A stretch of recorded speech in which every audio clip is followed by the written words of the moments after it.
Hey, it's a Wednesday. I'm Dominic D'Angelo of AdFreeShows.com, Pro Wrestling, Pro Podcast Heat. Oh my God, I can't talk. Podcast Heat Wrestling, and I'm here, Mr. Robert Karpelis, WE Creative _ish. Robert, that may be the worst intro I have ever done, ever. I love the fact that before we started, you had like this terrible music in the background, all this interference, and I couldn't hear you, and I didn't realize that was going to be the high point of my interactions with Dom. That I actually can hear you. It's where we are. Oh, and now the music's It swelling up is. again, dude. Oh, it's Led Zeppelin going on right now. Oh yeah, that won't get us sued. They're not at all a litigious band when it comes to utilizing their music. We'll say hi to the folks that are joining us here. Let's say hi. E says, "Was up?" Willie Ooh, Thornbrew says, "I don't know if I'm more excited for the rumor or the innuendo." ooh. And the You Wrestling want to Old play? Head says, "Howdy ho, R&I, the Death Riders explode, or a dynamite rendition of the Finger Poke of Doom." Ooh, please no, please no. Yeah, that could be a potential happening here. If it is, it's an awful. Have you looked at the card yet, Robert? For The Dynamite show we're tonight, going to talk about. Oh I'm yes. pretty sure you know the answer to that. It's going to be no. Okay. Well, I I, mean, you do I, got to get I a little bit. signed on.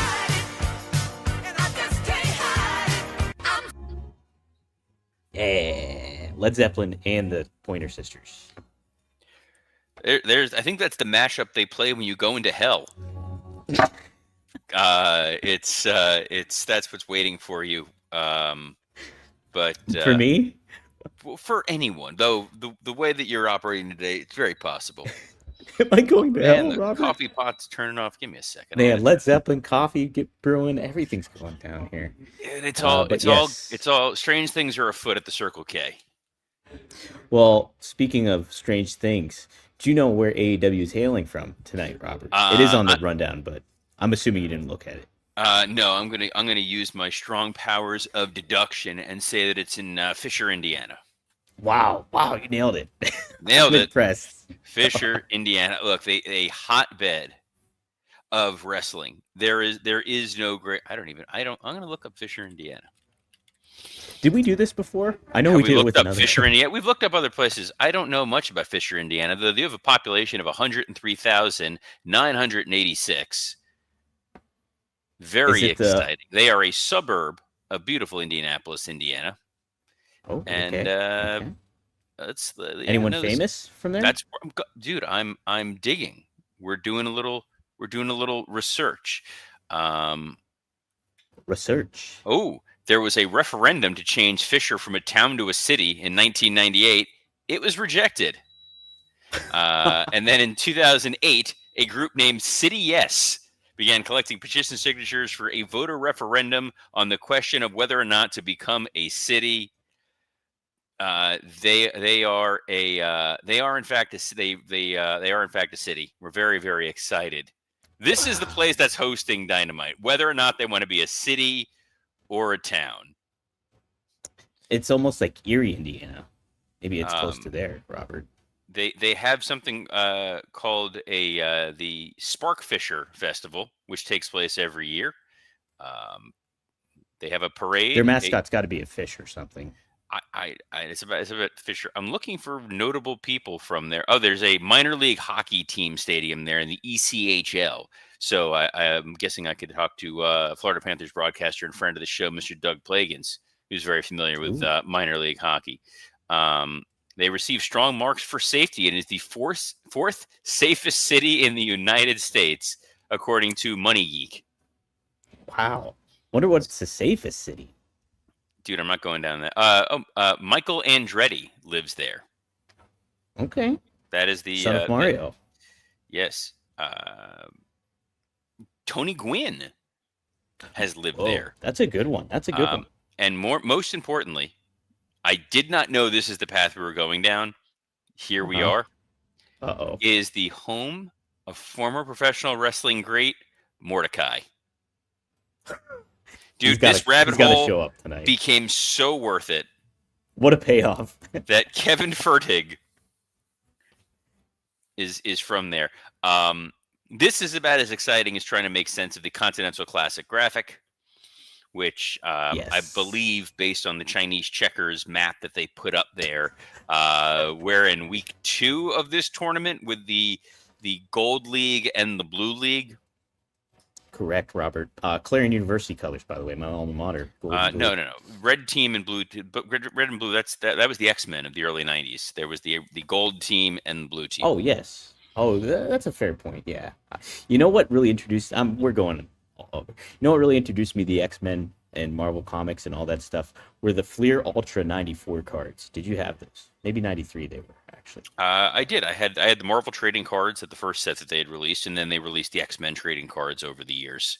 There So was also fascinating. the Pride of the X-Men, the failed pilot that you were able to rent from Blockbuster. That was very exciting.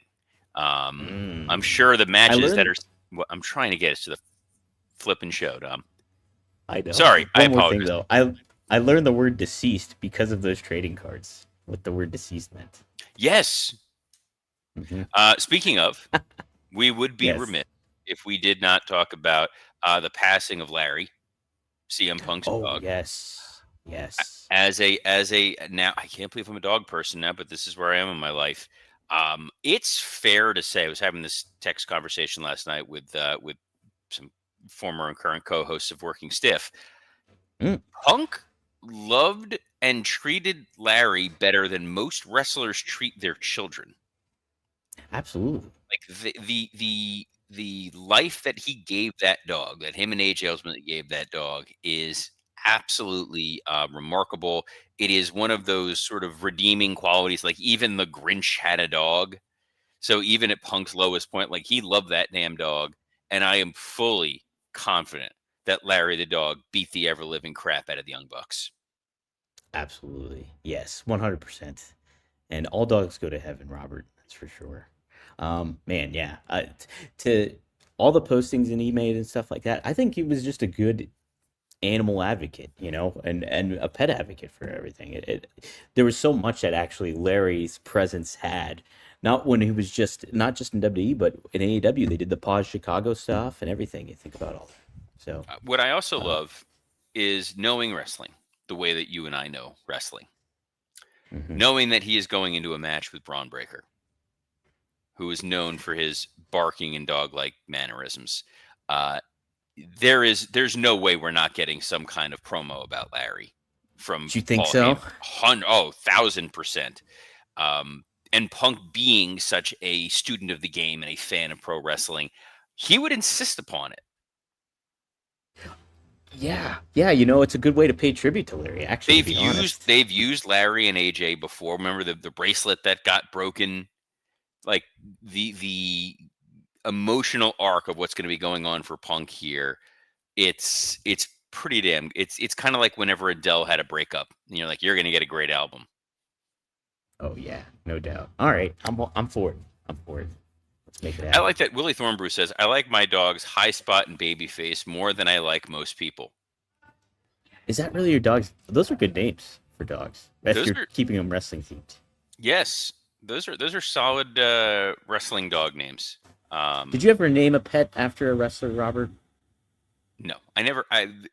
The pets that I had that were family pets, I didn't have a hand in naming.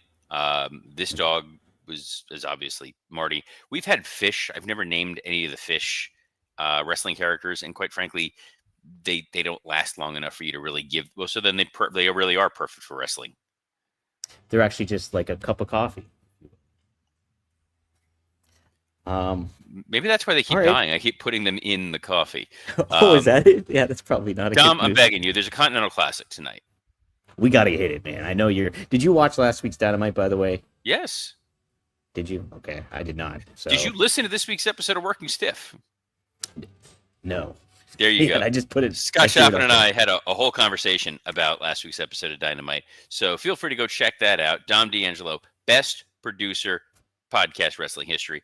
And thanks to those folks who've been sharing the Spotify Wrapped came out How this about that? year. Number of folks had Working Stiff as their most listened to podcast. Yes, rightfully so. Hey, rightfully so. Yeah, let's talk a little Dynamite here, Robert. Continental Classic is taking place, but I did want to say I think a big takeaway is Samoa Joe and Eddie Kingston going face to face. They did not air Eddie Kingston's promo on a Dynamite last Dynamite. It was actually on Collision, and man, I'm telling you what, There was you got to there go was an back Eddie and Kingston promo on Dynamite. there wasn't one the one he cut on the Collision though. It Oh, I was haven't the seen one the Collision one. The Dynamite one was a pre-tape one it was good. It was intense. I liked it. yeah. I Uh, don't. all the better one. I mean, like I don't know if that him doing it in the ring the way he did it. He speaks with such conviction, and he's got that organic connection with fans. It's just like they have to re-air that promo tonight. I think on Dynamite if you want to further elevate what's going on between him and Samoa Joe. I think it's a smart decision. I don't know how much time we're necessarily going to have left with Eddie Kingston, even with him coming back from this most recent injury. He just hasn't looked the same. So Mm-hmm. getting one bite of the apple, I like it. I think, look, Eddie's always been a tremendous promo. That has always been sort of his bread and butter.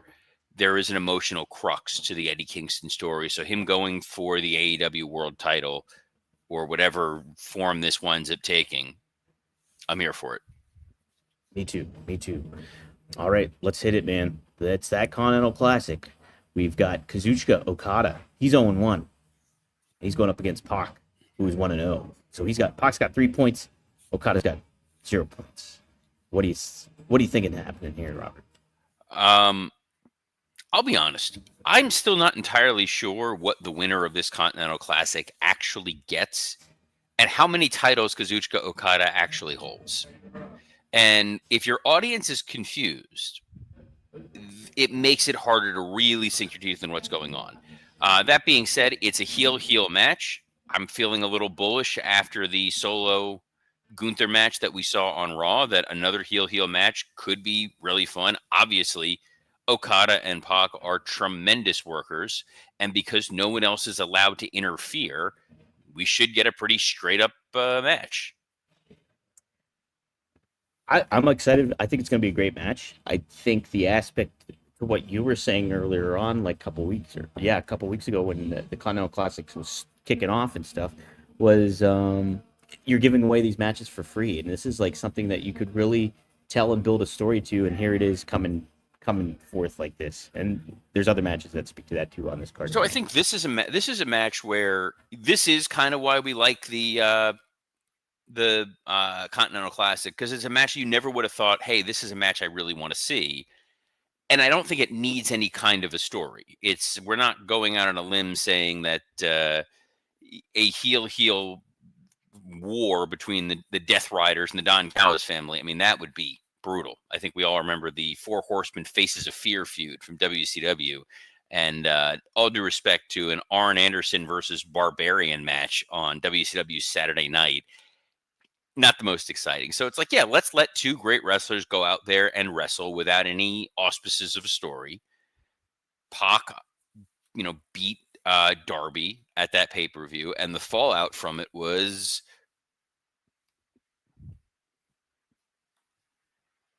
nothing. Nothing, I guess. Matches don't matter here. What else? What are the other Continental Classic matches, Dom? We got Claudio Castagnoli. Did I say it right? No, you get it. Claudio Castagnoli has been wrestling for the better part of 2 decades. Yes. You gotta pin this down. This is why they called him Cesaro, by the way, because there's people who were just like, I mean Vince, they're not going to be able to pronounce it in places like Pittsburgh or Fisher, Indiana, where our money is made. Which is now a city, damn it. Yes, so those two will be facing off. I'm intrigued by this match, Robert. Sorry, it's Claudio against who? You just said Claudio Castagnoli, and then... Oh, did I? I didn't say. John Moxley. Are you serious? Uh-huh. Hold on, I'm looking at the email in case there's a rib. They're giving away Claudio Castagnoli versus John Moxley. On the same night, they're already doing a heel versus heel match. So 2 heels versus heel matches. But the good news is, so Moxley obviously lost to Kyle O'Reilly at the end of that pay-per-view. And it had such huge ramifications because we saw... Oh, that's right, nothing happened. Yeah, don't worry Nothing about it. matters. This is all irrelevant. Whose line is it anyway? That's something that most wrestlers would ask in the '80s. Whose line is it? Anyway, Wait. hey. Cami Star points out you live in an Italian area of Pittsburgh. Come on.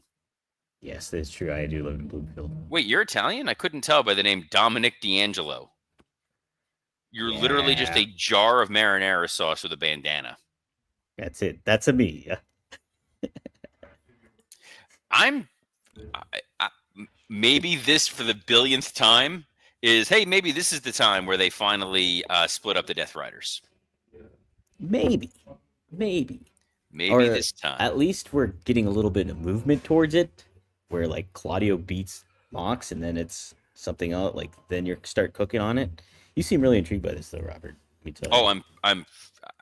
I'm genuinely baffled as to why they would put this on this particular show when you're already doing a heel match. What's the third? Is there at least is there a third match? Because last week they gave away like Orange Cassidy and Claudio for like no reason. Oh yes, there is a third match, and this one should be pretty fun. Kyle Fletcher, he's 1-0. He's got 3 points. He's going up against Kevin Knight, who's 1-0, who's got 3 points. Totally fine. This is good. Yes. This is good. Let these guys both get a little bit of a spotlight. Young talent, fresh talent, guys who want to go out there and prove something. All for it. Huzzah. Me too. Huzzah, indeed. Huzzah, indeed.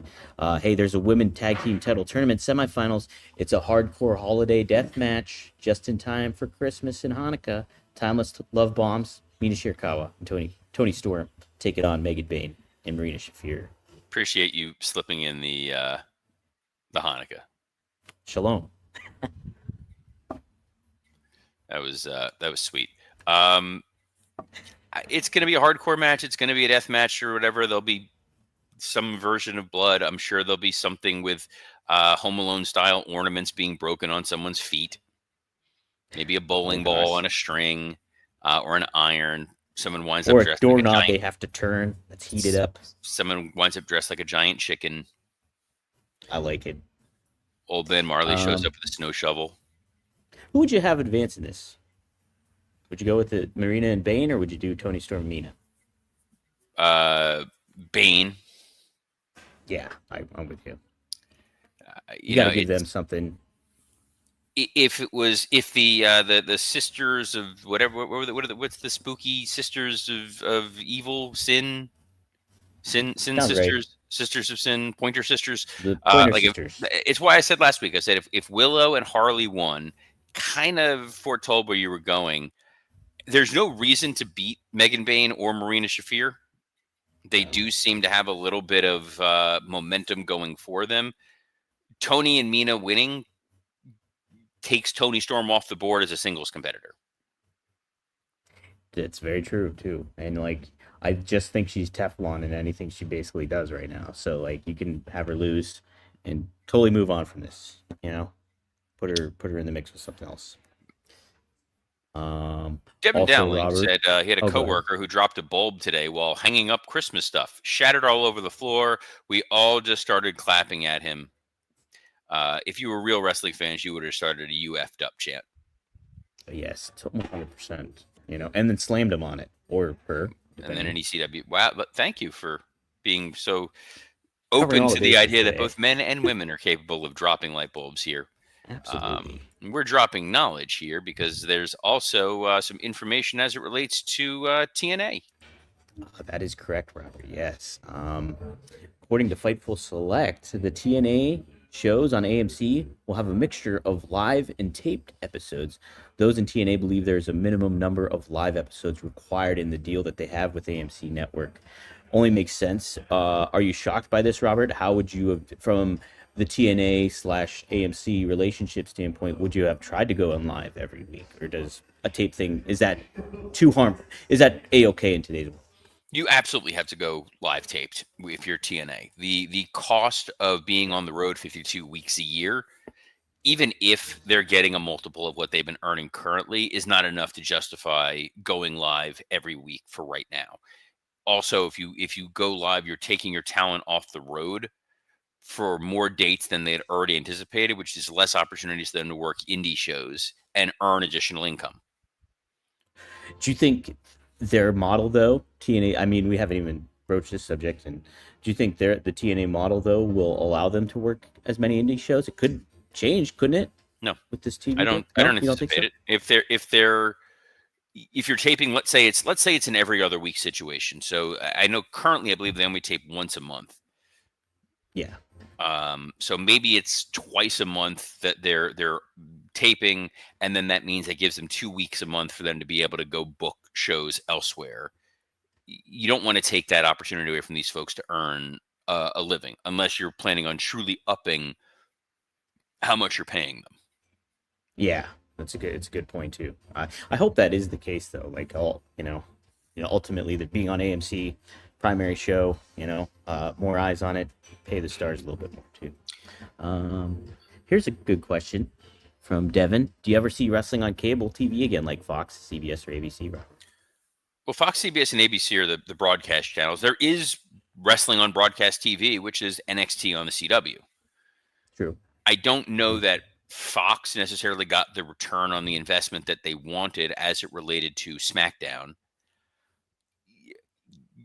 Could CBS or could somebody say, this is something that's going to give us some weekend programming? It's very possible, especially Mm-hmm. on times of the year where there's not football. But Right. NBC had those Saturday night main events, and then they realized it was more lucrative for them to push it to Peacock. The Mm-hmm. CBS piece is interesting because right now Paramount Plus is the large streaming provider that has no wrestling content whatsoever and could offer the platform and TV, especially since they're getting the UFC. It's always possible for them to try to continue to court that male audience. I don't think Disney necessarily cares as much, but Hulu could easily pick up a wrestling show. Prime has no wrestling content as they get into live streaming. Right, right. There's some potential for the market to kind of open up a little bit too, and if you know other companies or television networks are dog-earing the aspect that TNA is on AMC, it might be something intriguing to kind of dive into a little bit.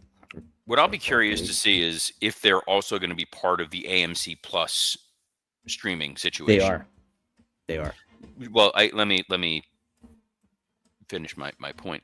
If they're going to be part of the AMC Plus streaming situation with a full library. Like I get that Dynamite may air on there, but if all of a sudden you subscribe to AMC Plus and you're going to get TNA pay-per-views or the back catalog of TNA content, and you see an uptick in subscribers, now all of a sudden there's an additional proof of concept. That's a great point. Yeah, and even just, I mean, that vast library that TNA has is, and we've talked about this many times. How big of a coup that would be for the WWE to get hold of that, and Well, of just that course, it's because TNA. it's all that great content written by your close personal friend Vince Russo. Correct. That's right, bro. That's right. Speaking of, that episode will drop tomorrow on studio1sports.com. That's my new YouTube channel, so check it out. You have another YouTube? Jesus, man. Too many. You are like a media mogul. I'm a jack of all trades, but a master of none. Is that how you say it? Yes, I fully agree that you are a master of none. But I also fully agree that I also noticed there's a typo in the name of the episode. Unless it's Samoa Joe1 or Samoa Joel, which Oh my I just God. imagine is just like a Samoan Billy Joel impersonator. I 100% butchered that title. I said Eddie Kingson Oh, I and didn't even see Samoa Eddie Joe won. Kingston, man. I double whammy. Wow, that's awful, Dominic. Wow, that's really bad. You What kind of are. journalist am I? I think we all know the answer to that, but you can continue to ponder that question every Monday through Friday at noon Eastern on a plethora of platforms, including the WWE Creative _ISH X account, the at Dominic D'Angelo X account, the at SE Scoops X account, and on YouTube on Rumor and Innuendo, ad-free shows, and podcast heat. So, on behalf of the man who is going to be contemplating life while sitting alone on a bench in a cafe, Dominic D'Angelo, I'm Robert Karpolis. Best of luck in your future endeavors. I gotta go find a window to look out. Shh.